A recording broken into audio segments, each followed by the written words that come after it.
An unknown object fell from the sky near Area 51, and the military didn't just hide the wreckage, they buried the questions about who or what was flying it.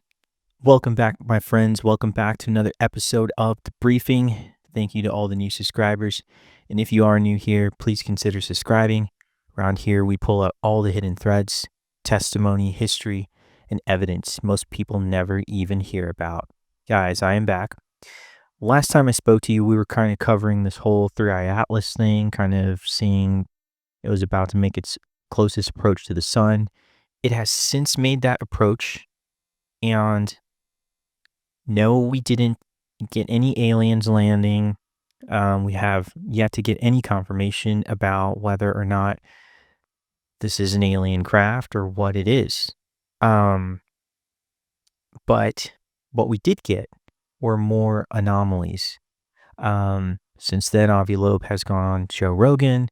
He's gone on to do more interviews about this. And I should also say that, again, this whole alien thing started with this Harvard professor, okay? So he seems to be the only one saying that this could be some type of extraterrestrial technology.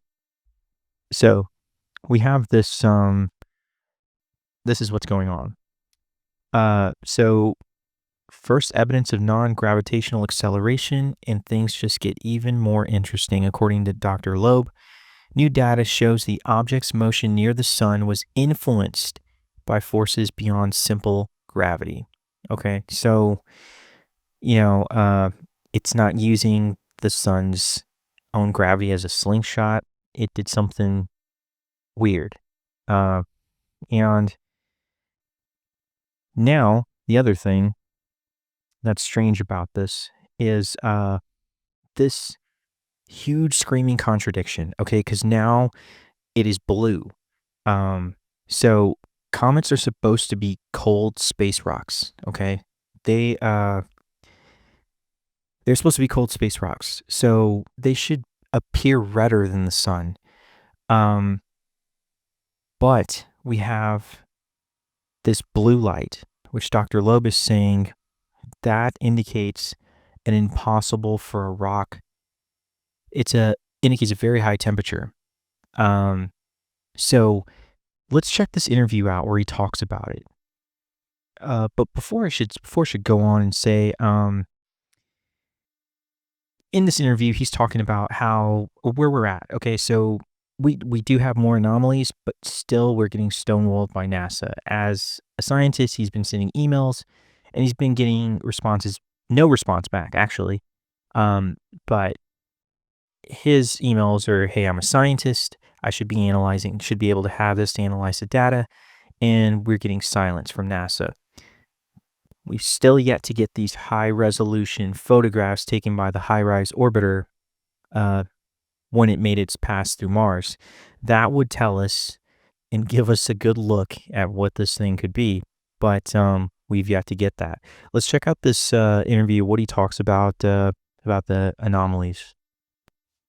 Yesterday was that this object came closest to the sun, and it received a huge amount of heat from the sun. And the latest report indicates that it became extremely bright, much more than expected for familiar comets. What does that tell you? Well, that is not the most unusual fact. It actually is bluer than the sun. And a blue color usually indicates very high temperatures if the light is emitted by some hot surface. But the sun is 5,800 degrees Kelvin above absolute zero, and it's very difficult to keep a surface hotter than that. In fact, an object at the distance of Three-Eye Atlas from the sun could only be 20 times cooler than the sun, so it should be redder. And any dust. But so what does that mean, Avi? What does that mean if it's hotter than the sun? We have another anomaly. The object is bluer than the sun, which we don't fully understand. And as of a few hours ago, the first hint for a non-gravitational acceleration, meaning something is affecting its trajectory beyond gravity, was indicated. And so what I'm telling you is that there are new facts about this object that make it even more interesting than it was before. You know, before we knew it moves in the plane of the planets with a very small likelihood. Then we realized that it's very massive, about a million times more massive than the... All right, so basically it's just getting more bizarre. And as time goes on, we're just going to have to kind of wait and see again. Now we have more anomalies, and I'm kind of leaning towards more that this is something sent from somewhere. Just the way that it's behaving. I don't know. What do you guys think? That's what I think. Now, what I wanted to talk about was something that happened back in September. So I just recently seen this video, and let's go ahead and check it out. But basically, back in September, there was a crash just outside of Area 51, and it has all the hall markings of a crash retrieval. And let's check out this video. I'll pause for some comments, but this is very unusual because as we're starting to see a lot of these whistleblowers, just within the story, I pointed out a few things like, okay, that makes sense. That makes sense. Somebody's already said this. Let's check this video out.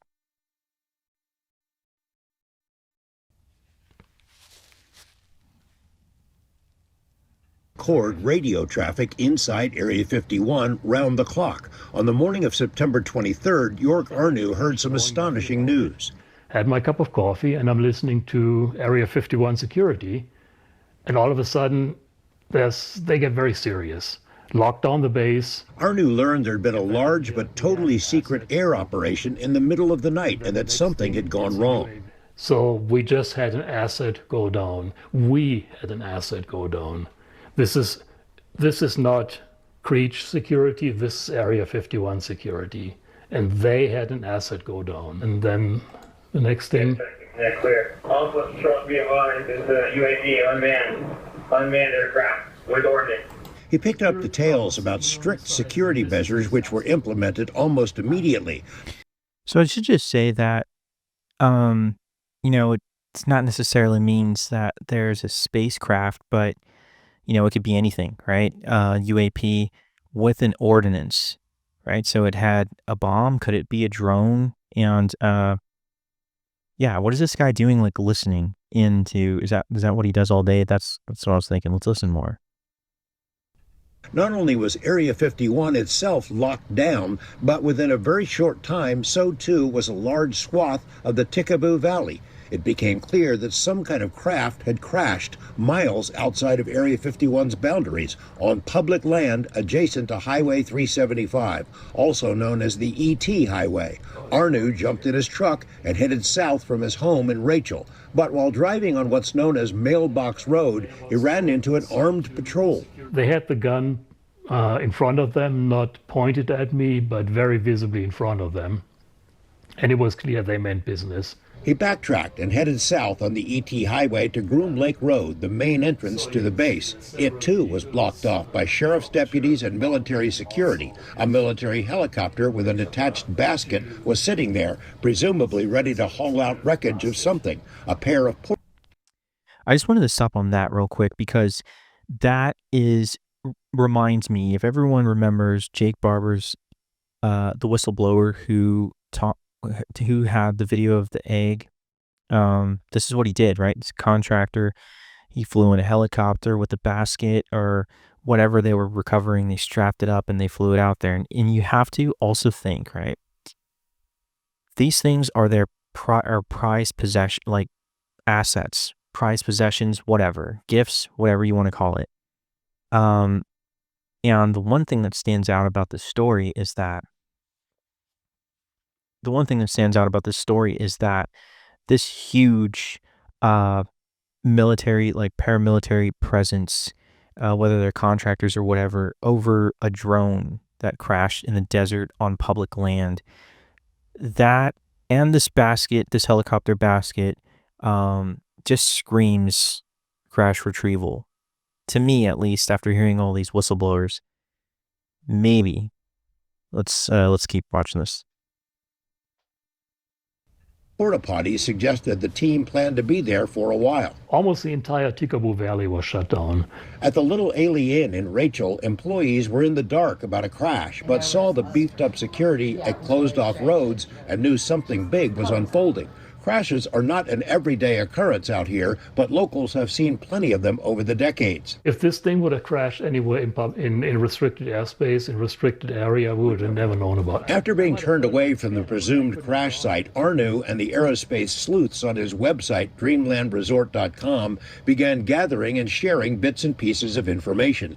The FAA had ordered the closure of airspace over a particular spot in the valley. That was a big clue. Then 4 days after the crash, the security teams vanished. Arnu went back out for a look. The Air Force had used heavy equipment to plow a dirt road across a section of desert. Arnu followed. You have to also think that because of all the whistleblowers and everything, they know that you're going to go out there and look for it, right? And that's exactly what he did. Followed it and found what he thought was the crash site, then shared it online. That's when things got strange, even by Area 51 standards.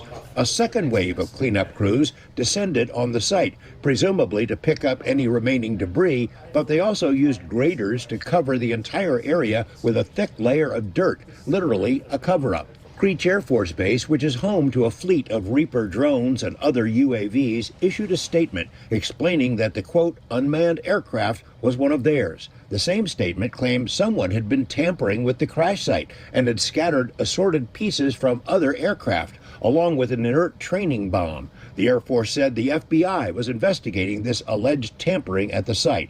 Arnu was amused but not convinced. The only thing they could get that person for is littering on public land. That's the story, is it came from Creech and now the FBI is investigating. You think that's bogus? That's absolutely bogus. I think that was designed to make people not go there. Arnu drove back out and realized the site he first videotaped was a staging area, not the crash site. 200 yards away, the telltale burn marks on Joshua trees indicated this was where the object slammed into the earth. Both he and another aerospace explorer found pieces of who knows what, debris that came from something other than a drone, seemingly planted to confuse anyone who came looking. But they also found pieces under the dirt that are likely the real thing. I'm pretty sure that this piece came off the actual aircraft. Arnu, who was at the site of a genuine Reaper crash years earlier, says there's no way the Air Force could ever recover every piece of a crashed aircraft, so they added some dirt and sprinkled in some misdirection instead. If I were them, I would probably do just that. Okay, so that's what makes it weird to me, right? They know you're going to go looking, so they go out and they cover up more dirt, and then maybe throw a couple of parts from like a drone or something. The way that it's burned like that is really interesting too, because that's one thing that you hear about in a lot of these crash retrievals is the burning. But I think all of that is really suspicious. What do you guys think? Drop it in the comments below. I am going to, just keep following this story and see what other news comes out. But that's all I have for you this week, guys. Let me know what you think in the comments, and I will see you later.